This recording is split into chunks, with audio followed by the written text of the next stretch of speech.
Welcome back, everybody. In our last segment, I spoke with Westchester County Exec Rob Astorino about his run for New York's governorship and his political future. Let's bring in our panel right now. And tonight, we're joined by Jeannie Zaino, professor of political science at Iona College and professor of campaign management at NYU, and Dominic Carter, political journalist and author. Interesting on the campaign side, he didn't make any secret about the fact that he thought both Chris Christie, whose job it was to elect governors, Republicans as governor, and also some members, maybe Dean Skelos and others within his party, didn't do him any favors, Jeannie. You could tell that they may not have won, but he thinks it could have been even closer if he didn't have to fight battles within his own party. Yeah, absolutely, and he's absolutely right, and he said that at the time, but I think it's important now that the election is behind him that he move on, and I was happy for him that he mentioned he's going to be speaking with Dean Skelos and, you know, having these communications, and it should be focused on the policy issues the Republican Party wants to advance, because there is no sense in going back to some of those old battles, although I do agree, you know, particularly what Chris Christie did or didn't do was particularly upsetting to many Republicans in New York. You know, Dom, you look at, I understand his point, and he's a realist in terms of the math and stuff, and it's one thing to say 140 counties of the 62, Chemung County's got like 15 people, but okay. That all said, three Democrats went home, or they're going home in January, that lost their congressional seats. Louise Slaughter, I mean, you know this, maybe the audience doesn't, she had as safe a seat as you could ever find, and she won by 500 votes when it was said and done. Is there a path that a Republican can win statewide office nowadays and still be a pro-life or even not for gay marriage? I would have said no way, but you know, you could get caught up in a wave. It is possible, right? Absolutely, yes. And I believe that Rob Astorino is that Republican that is one day going to be the governor of New York. It was just up against an impossible challenge going up against Andrew Cuomo and the financial war chest machine, as Mr. Astorino just said in your interview, being outspent 10-1. And Professor, that's something you talk about quite a bit, the actual money. But I really believe, Richard, notice in the interview, and I was studying his body language more than what he was saying, he's not showing any sour grapes. Let's face it, Republicans threw him under the bus, backed the bus back up, and then went over him again.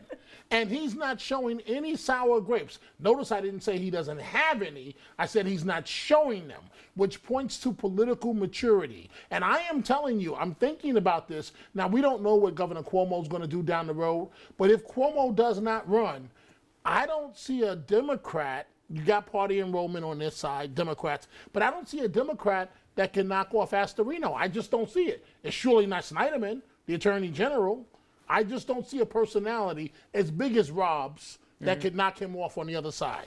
You know, when you look at this state, and not just the lack of turnout, but more importantly, how people voted, again, this is not inside baseball, but Western New York has always been Democratic. I mean, it's the blue-collar union vote that came out.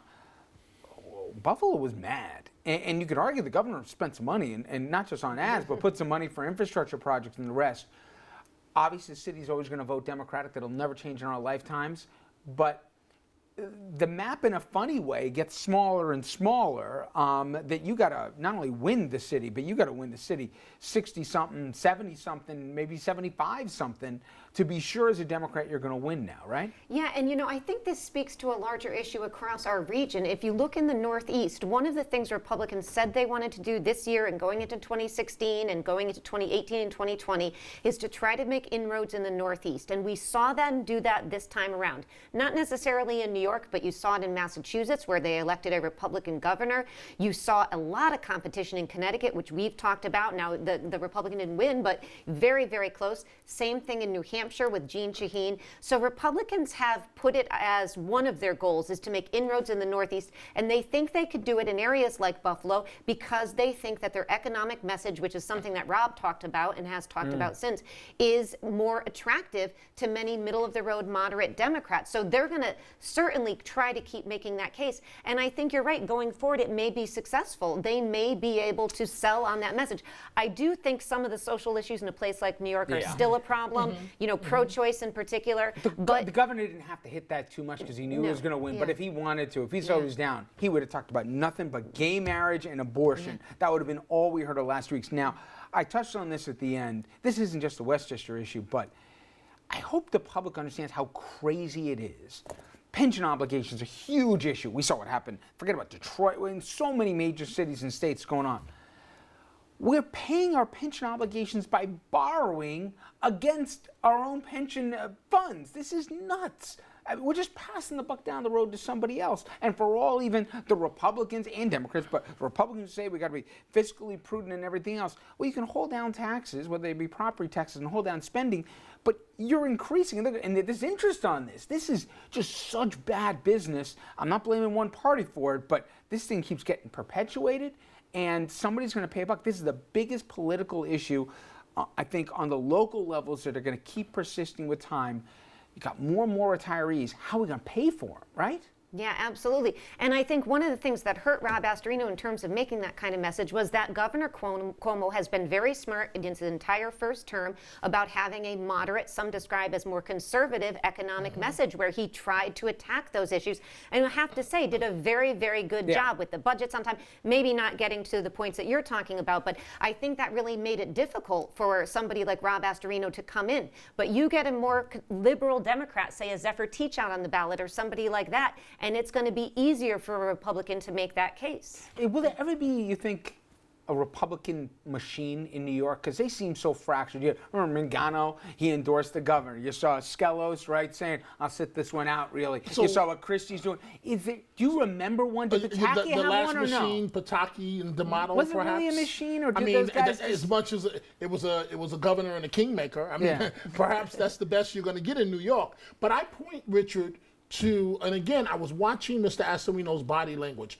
Remember, what he did at that debate. I was greatly impressed with his performance, even though all those other candidates were on the stage, at how good he did at that debate. I am telling you, this guy, Rob Astorino, he may be a Republican, but he went into black neighborhoods in the Bronx. He went into Latino neighborhoods in the Bronx. This guy has a very good shot at being the governor of this Democratic state.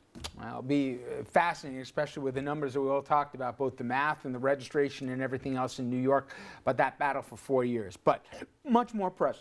Excuse me as I choke. We're going to talk about an issue. Yes, you just take the breath out of me, Dominic. About an issue unfolding right now in Missouri, and any day now, this could come down. We will head out to Ferguson next with the Governor, Jay Nixon, calling in the National Guard ahead of the grand jury's decision in the Michael Brown death case. How should the case be tried, and will the police be walking a fine line here if riots actually break out once again, depending on what the grand jury comes back with? We'll be right back with a legal panel after this.